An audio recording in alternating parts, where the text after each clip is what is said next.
E aí, galera, tudo bem com vocês? Tudo certo? Bom, vamos dar continuidade aos nossos estudos. A gente encerrou o estudo dos pronomes, certo? Então, a gente continua nas classes gramaticais e a gente vai falar um pouco de verbo.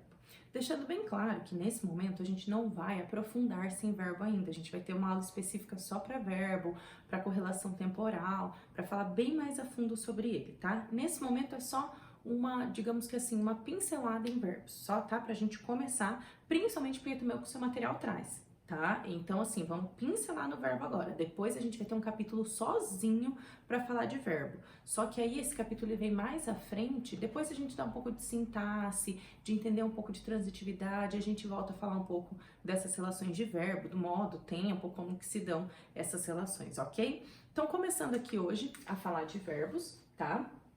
Última classe gramatical que a gente estuda, que é variável, certo? Então, a gente já falou de substantivo, de adjetivo, de numeral, de artigo, de pronome, e agora a gente encerra com o verbo, que também é uma classe variável.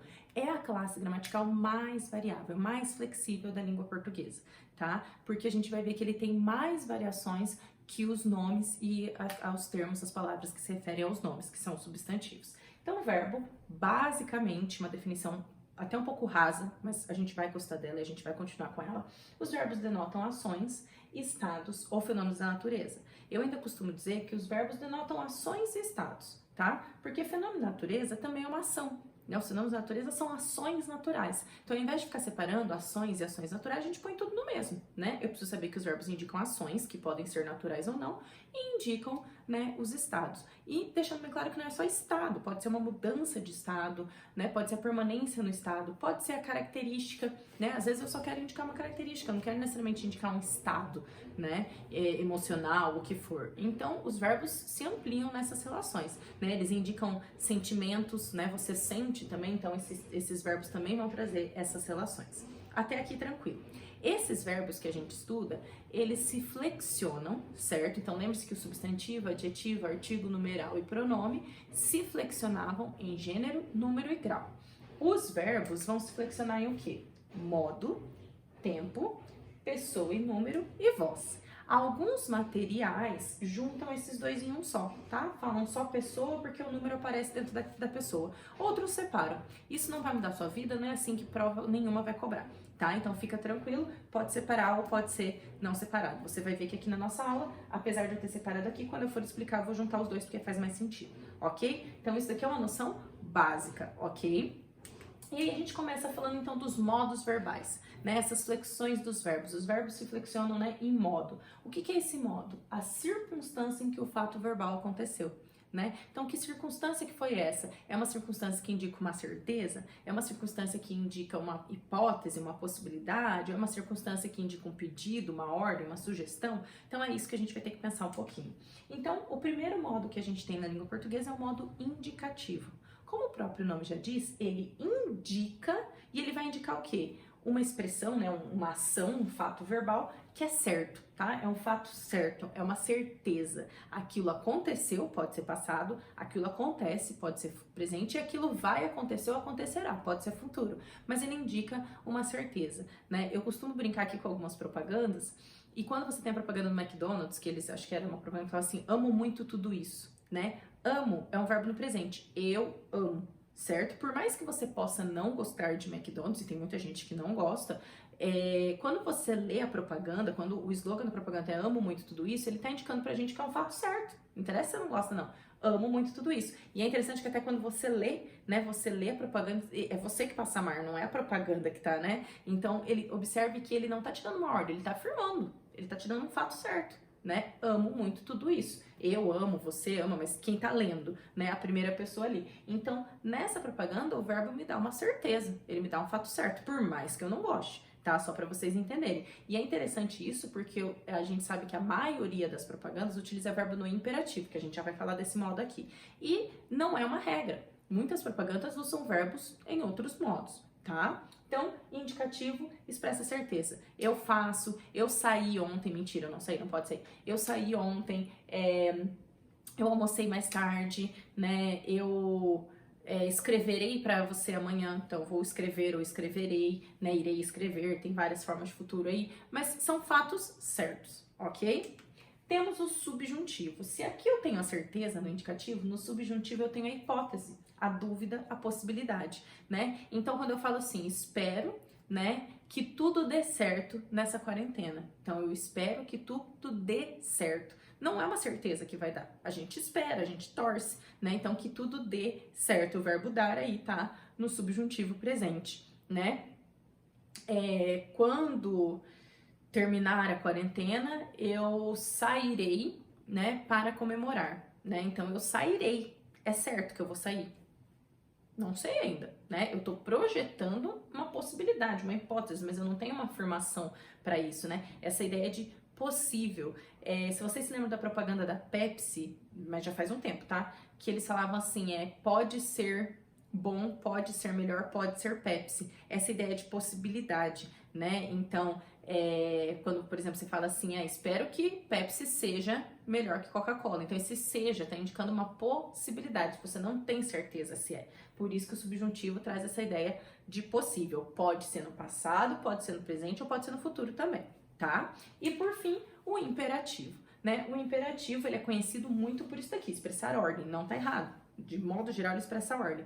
Mas ele também pode expressar um pedido, uma sugestão, tá? É importante lembrar disso. Então, quando a gente fala, faça tal coisa, né? Busque comida, ajude-me a limpar a casa, né? Como eu tinha dito um pouquinho antes, as propagandas costumam usar bastante isso, né? Beba Coca-Cola, né? Ele tá tirando uma ordem, não tá perguntando se você bebe, né? Eu bebo Coca-Cola, não é o fato certo.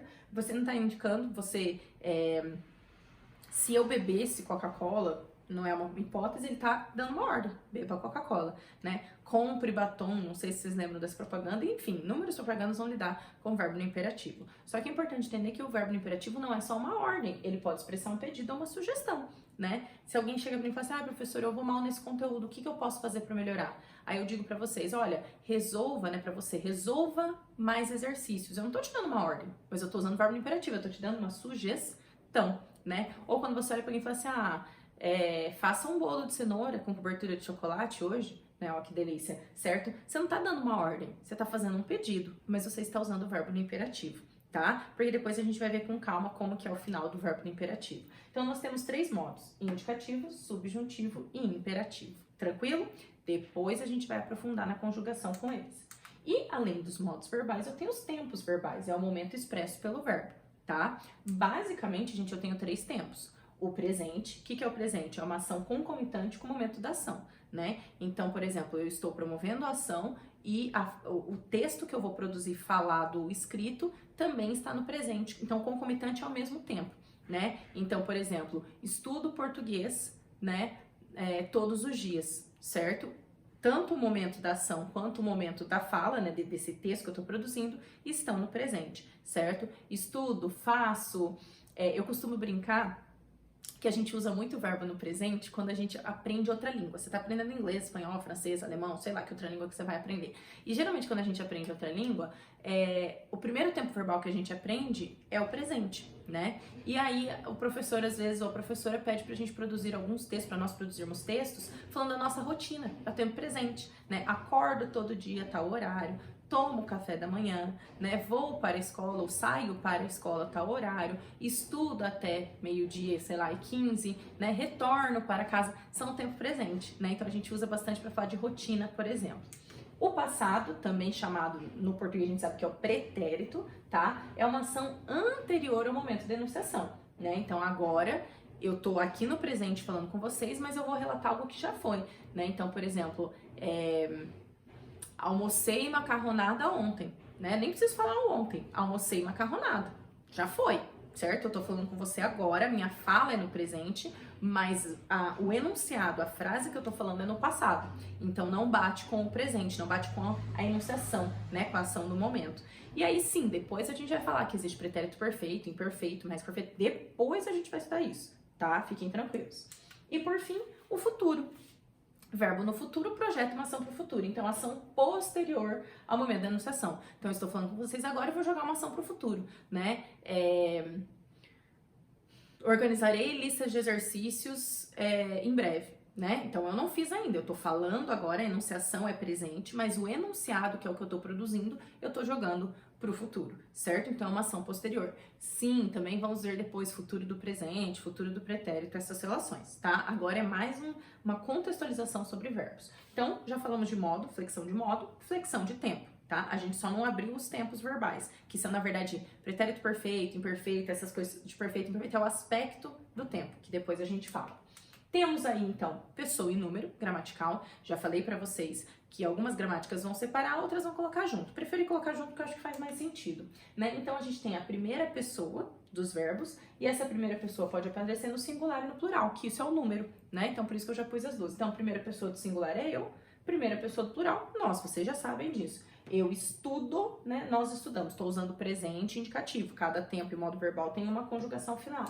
Segunda pessoa, né? O tu e o vós. Então, você tem aqui as segundas pessoas. E aí, você tem tu estudas, né? Vós estudais, ok? Que aqui na nossa região e de modo geral no Brasil, tá? O vós não é tão utilizado. O tu, sim. O tu ainda é utilizado, mas o vós não é tanto, tá? Eu acho bem difícil a gente ver o vós ainda no Brasil, mas é importante lembrar que em outros países falando de língua portuguesa você encontra totalmente, não precisa de falar só Portugal. Você vai encontrar em Moçambique, Angola, em outros lugares, tá? E aí, a terceira pessoa, que pode ser importante lembrar que pode ser ele ou ela, né? Nós temos o feminino e o masculino aqui, né? Em relação ao gênero, tá?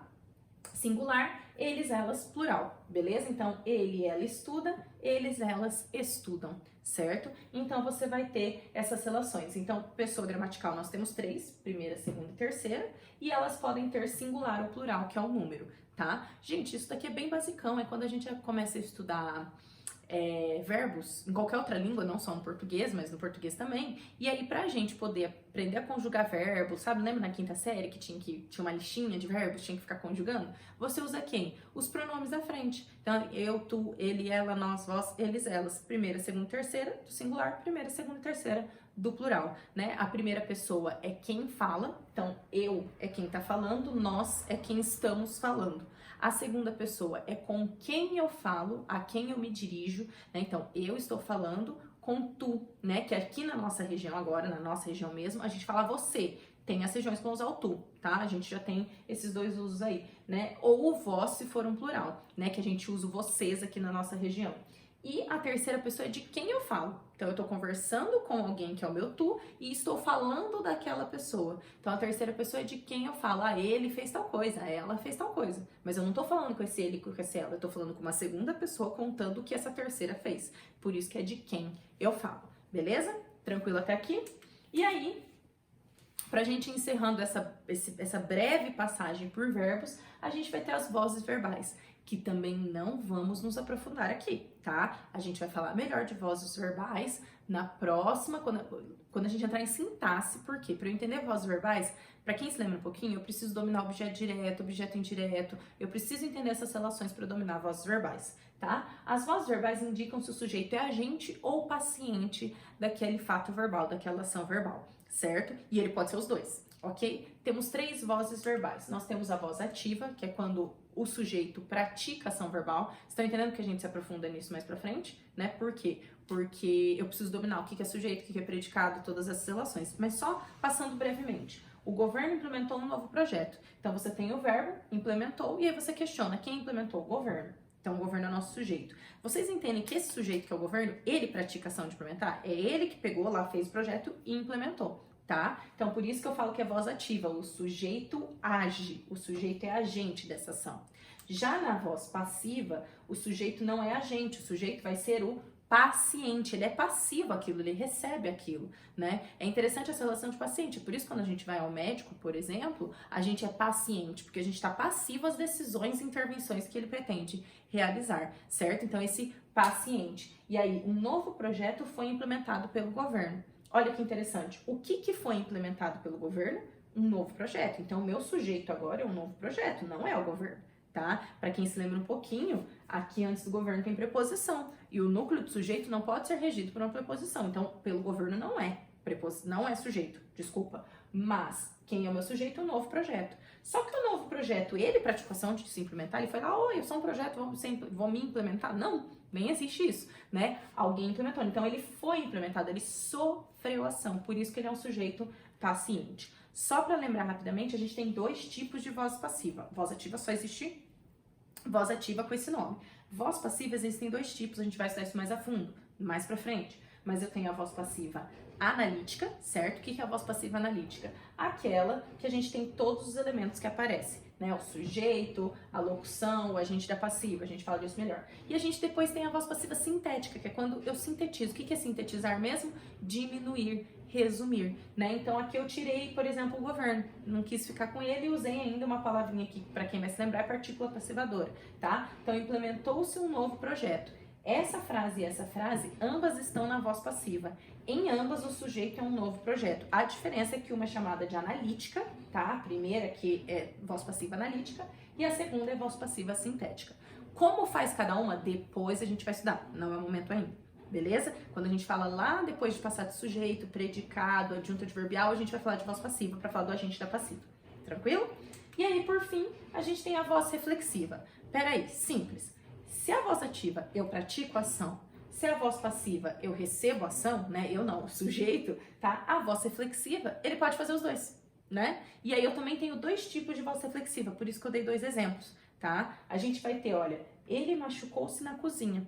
Observe que quem praticou a ação de machucar? Ele, né? Ele machucou, não sei se foi com uma faca ou não foi, mas ele machucou. Mas ele machucou a quem? A ele mesmo. Por isso, reflexiva.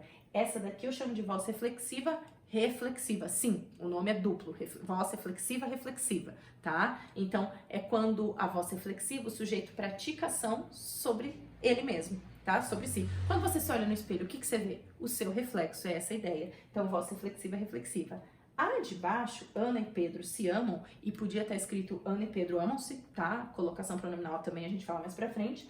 Observe que a Ana pratica a ação de amar o Pedro, e o Pedro tá recebendo a ação. Ok? Mas o Pedro pratica a mesma ação sobre a Ana. Então, essa daqui de baixo continua sendo voz reflexiva, mas ela é chamada de voz reflexiva recíproca, né? Quando eu pratico a ação sobre outro sujeito que recebe essa ação e essa mesma ação depois é devolvida a mim. Não sei se você já ouviu expressões assim, nossa, gostei tanto do fulano, alguém, né, às vezes se apresenta um amigo, uma amiga assim pra vô e vó, né, vô e vó é bem fofinho, deles falam assim, ai, fulano é tão querido, né, não sei o quê, e aí você vai e conta pro seu amigo, né, e às vezes seu amigo fala assim, nossa, a recíproca for verdadeira, né, seus avós são muito queridos. Essa frase é recíproca, é verdadeira, significa que o que a pessoa sentiu por mim, eu senti por ela, independente do sentimento que for, tá? Então, essa daqui a gente chama de voz reflexiva, reflexiva. Repito, sim, repete o nome, reflexiva, reflexiva. E essa aqui a gente chama de voz reflexiva recíproca, tá? Isso foi um breve estudo sobre verbos, tá? Não falei ainda de formas nominais, vai ficar pra frente, a gente vai falar de formas nominais. Não aprofundei em como que faz voz passiva, a gente vai falar mais pra frente. E não aprofundei, tá? Na classificação dos verbos, regular, irregular, anômalo, tal, que a gente também vai falar mais pra frente. E por fim, ainda nem entrei em pretérito perfeito, pretérito imperfeito, pretérito mais perfeito. Não, tá? É só um panorama dos verbos pra gente entender como isso funciona. A gente vai ter capítulos separados pra falar de cada um desses conteúdos. Tranquilo, pessoal? Ok até aqui? A gente continua na próxima aula com advérbios. Até mais!